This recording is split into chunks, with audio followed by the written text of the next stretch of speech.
Vous écoutez La Voix de l'Espérance, une émission qui vous apporte paix, joie, confiance et espérance.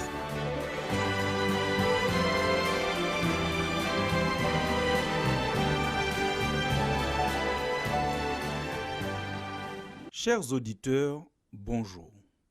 C'est avec plaisir et enthousiasme que nous poursuivons nos réflexions sur les bienfaits de la prière.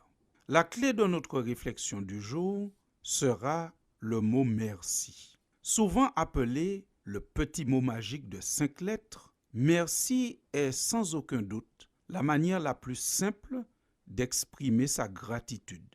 Non seulement le merci qu'on dit est un témoignage de gratitude, mais il est en plus un signe de politesse et de courtoisie qu'il ne faudrait pas perdre dans notre société. Car nous le savons tous, la politesse est un des piliers du bien vivre ensemble. Dire merci renforce les liens et ouvre des portes.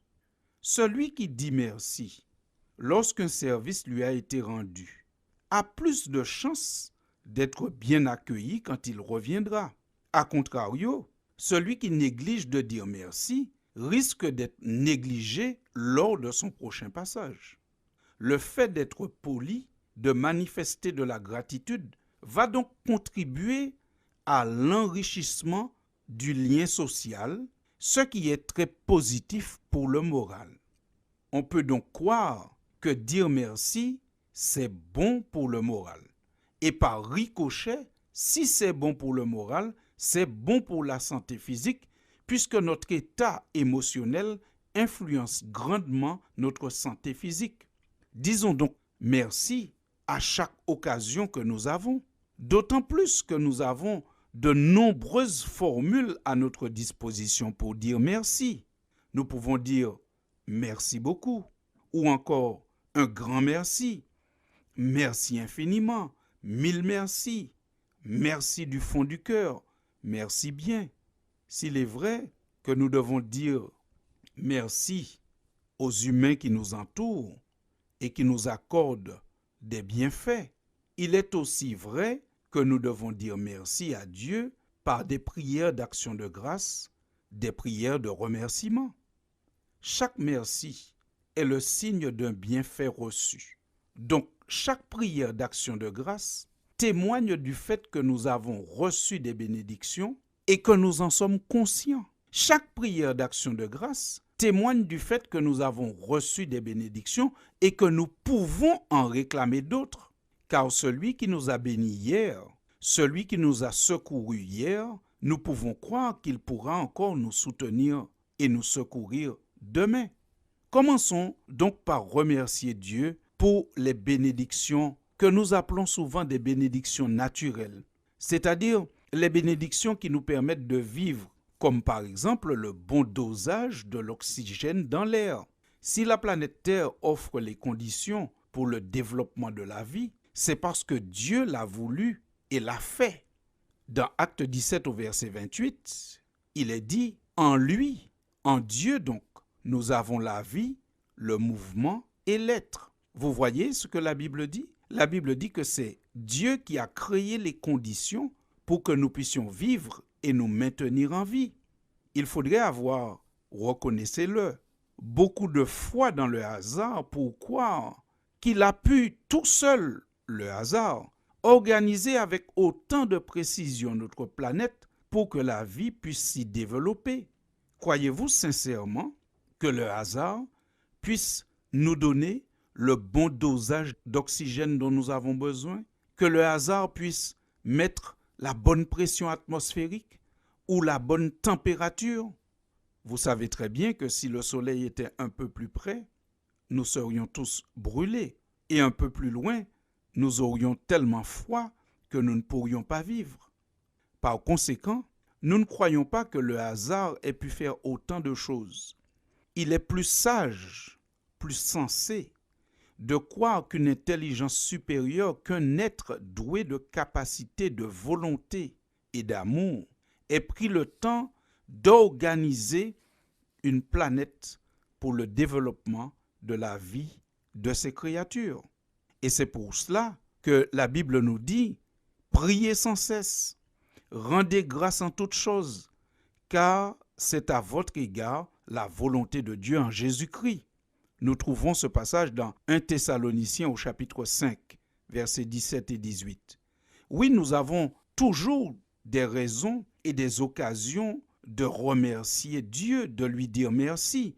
Chaque fois que nous respirons, eh bien, nous pouvons dire merci Seigneur, car le bon dosage de l'oxygène dans l'air nous permet de respirer et de vivre. À la fin de la journée, faisons le compte des bienfaits de la journée, des petites et des grandes opportunités qui se sont présentées à nous. Quand on fait cet exercice, on se rend souvent compte combien nous sommes aimés de Dieu et aussi de nos proches. Souvent, vous savez, on dévie, on a des comportements inappropriés parce qu'on n'est pas conscient de l'amour dont nous sommes l'objet de la part de nos proches et de la part de Dieu. Parfois, on panique ou on désespère parce que nous ne savons pas qu'autour de nous et au-dessus de nous, il y a des personnes qui nous aiment et qui ont la puissance de faire pour nous ce dont nous avons besoin. C'est ce que dit le psaume 106. Voici ce que nous lisons au verset 7. « Nos pères en Égypte ne furent pas attentifs à tes miracles. Ils ne se rappelèrent pas la multitude de tes grâces. Ils furent rebelles près de la mer Rouge. » Et oui, c'est ainsi que cela s'est passé. Le peuple d'Israël a été arraché d'Égypte par le Seigneur lui-même. Un peuple esclave maltraité, et le Seigneur, par de grands prodiges, l'a libéré. Arrivés devant la mer Rouge, ils ont eu des comportements inappropriés, même des comportements, pourrions-nous dire, blessants vis-à-vis de Dieu, simplement parce qu'à ce moment, ils se disaient « Mais qui va nous enlever de cette impasse ?» Tout simplement, ils avaient oublié tout ce que Dieu avait fait pour eux quelque temps auparavant. Il nous faut donc apprendre à compter et à enregistrer les bienfaits de Dieu, à lui dire merci pour chaque bienfait. Cela va faire que nous aurons en nous cette assurance et cette paix, que celui qui a pris soin de nous dans le passé pourra prendre soin de nous dans l'avenir. Comptons les bienfaits de Dieu et nous verrons combien le nombre en est grand. Comptons les bienfaits de Dieu et nous verrons combien il nous aime. À chaque bénédiction, à chaque bienfait, prenons le temps de lui dire merci et cela va engendrer en nous un sentiment de paix et de confiance pour que nous puissions traverser les pires moments de notre vie en nous rappelant que celui qui nous a bénis hier peut encore nous bénir aujourd'hui et demain. Chers amis, chers auditeurs, je vous dis à bientôt et je vous souhaite de prendre votre calculatrice pendant la semaine pour compter les bienfaits de Dieu.